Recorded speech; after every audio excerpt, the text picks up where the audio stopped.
ચાલો.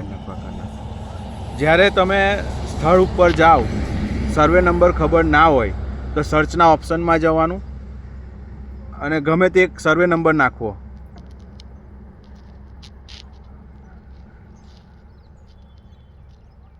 Survey number નાખશો એટલે સર્વે શરૂ કરો તો આવી જશે.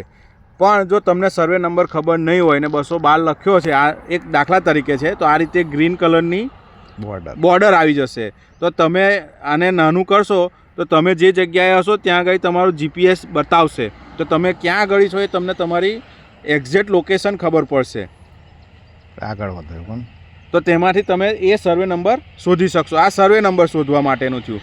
માનો કે તમને સર્વે નંબર ખબર છે તો ડાયરેક્ટ સર્વે નંબર નાખી અને આ રીતે જે બોર્ડર આવી તે આવી જશે. પછી આગળ વધો, ખેડૂતનું નામ પછી ખેડૂતનું નામ બતાવશે. બિન ખેતીના ઉપયોગમાં છે તો કે ના. પછી પડતર છે તો કે ના. હાર્વેસ્ટ કરે છે તો કે ના. પેરેનિયલમાં ના કરવાનું. પછી આગળ બાયનિયલમાં ના કરવાનું. પછી સિઝનલમાં જવાનું, ત્યાં હા રાખવાનું અને પછી એડ ક્રોપ કરવાનો. પછી માં ટી ઉપર આપણો પાક આપેલો છે. કપાસ હોય તો આવી રહ્યો કોટન, એની હાઇબ્રિડ વેરાયટી. વાવણીની તારીખ અંદાજિત લખવાની છે, ખેડૂતને પૂછી લેવું સાથે હોય તો.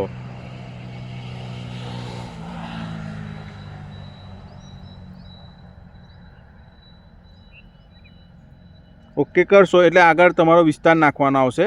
તો ઉપર તમારો વિસ્તાર જે બતાવે છે એ મુજબ 59-20 પૂરેપૂરો વિસ્તાર બતાવી આગળ જવાનું.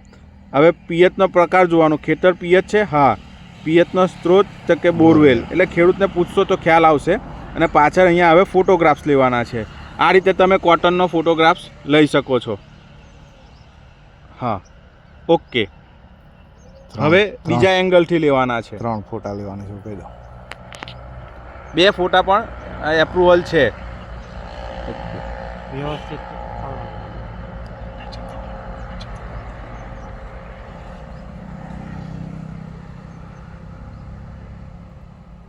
આ રીતે આવી જશે. આવી ગયા પછી પાક ઉમેરો. એમાં તમને બતાવશે સિઝનલ ક્રોપ છે. હા.